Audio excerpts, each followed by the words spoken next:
and this is the Daily Signal for July 9th, 2025. Breaking overnight, 3 dead in Red Sea attack, a legendary British politician passes, and Taiwan launches war games as tensions rise. Here are today's top 10 stories that will shape your day. Netanyahu leaves White House with no Gaza breakthrough, talks stalled after critical meeting. France and UK unite to stop deadly Channel boat crossings, joint operation launched. Trump's tariff threat letters revealed. Multiple countries targeted in trade wars strategy. Norman Tebbit dead at 94. Thatcher's ironily shaped modern Britain.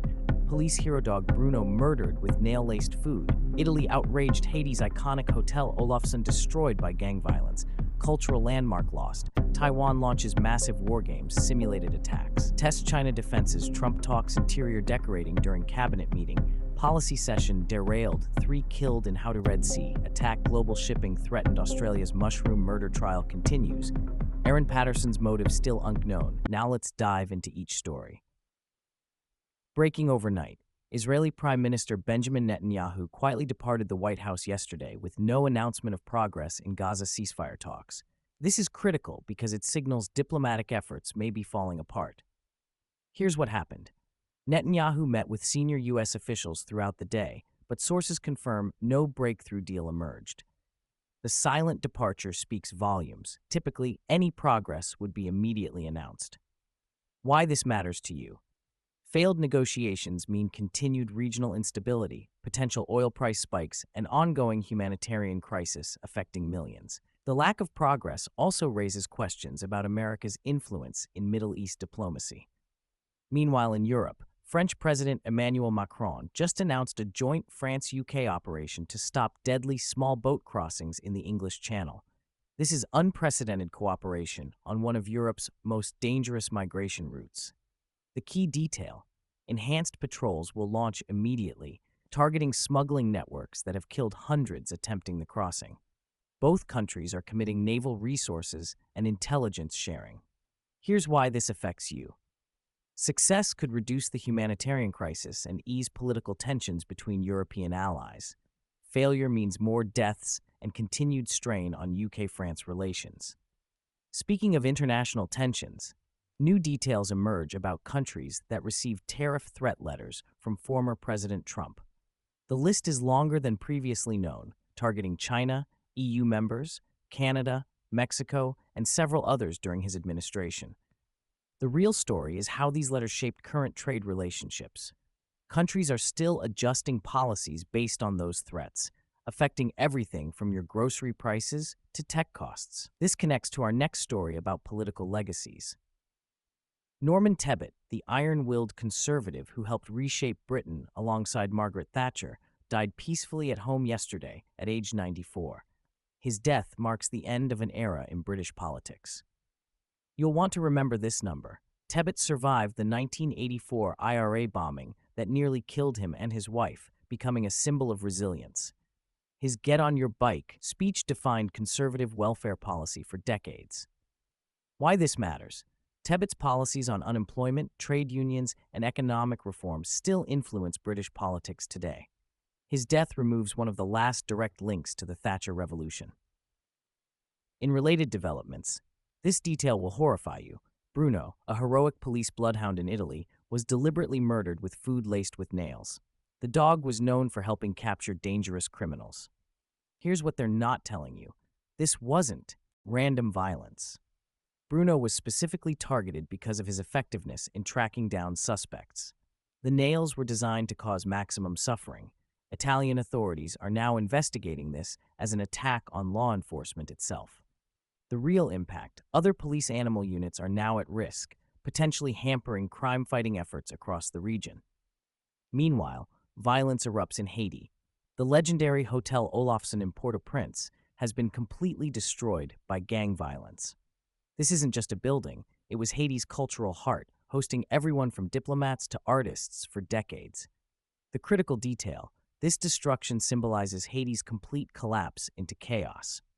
The hotel was one of the last safe spaces in the capital, and its loss means even cultural landmarks aren't protected. Why you should care: Haiti's instability affects U.S. immigration, drug trafficking, and regional security. The hotel's destruction shows gangs now control even historic sites. On the military front, Taiwan launched massive annual war games today, simulating attacks against military command centers. These aren't routine exercises, they're preparing for potential Chinese invasion.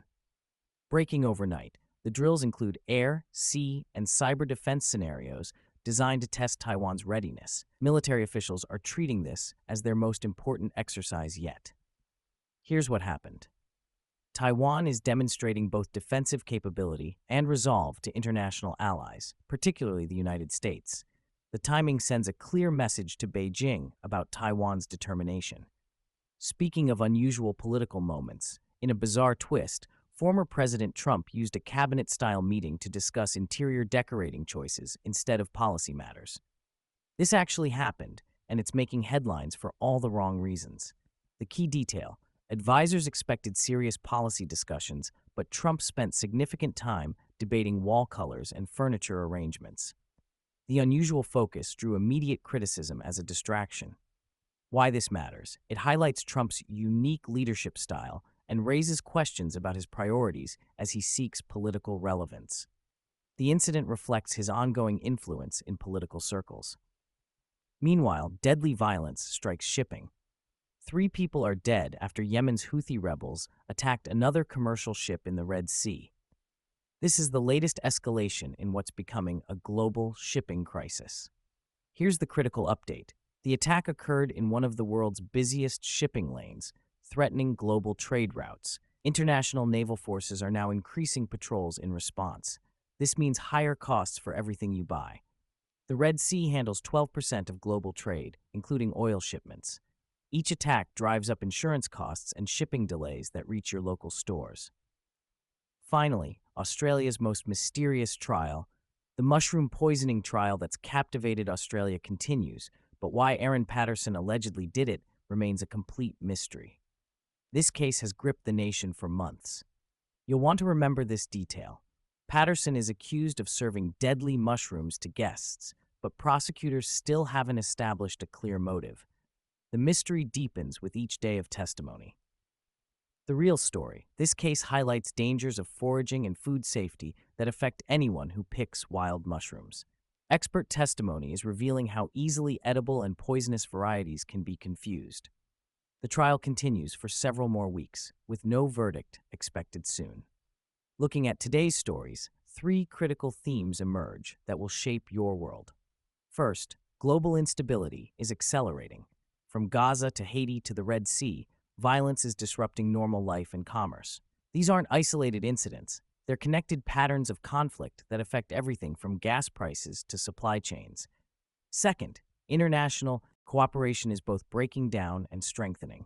While Gaza talks stalled, France and UK are uniting on migration. The lesson: crisis forces difficult choices about partnerships. Third, political legacies matter more than ever. Norman Tebbett's death reminds us that policy decisions echo for decades. Today's choices by leaders like Trump, Netanyahu, and others will shape tomorrow's headlines.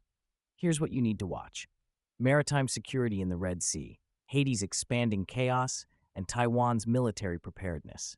These stories aren't finished. They're developing crises that will affect your daily life. The mushroom trial might seem unrelated, but it reflects our deeper anxiety about trust and safety in everyday life. When you can't trust what's on your plate, the world feels less secure. Remember, today's news shapes tomorrow's reality. Stay informed, stay engaged, and stay safe. This has been the Daily Signal. I'm Remo. We'll see you tomorrow with the stories that matter most.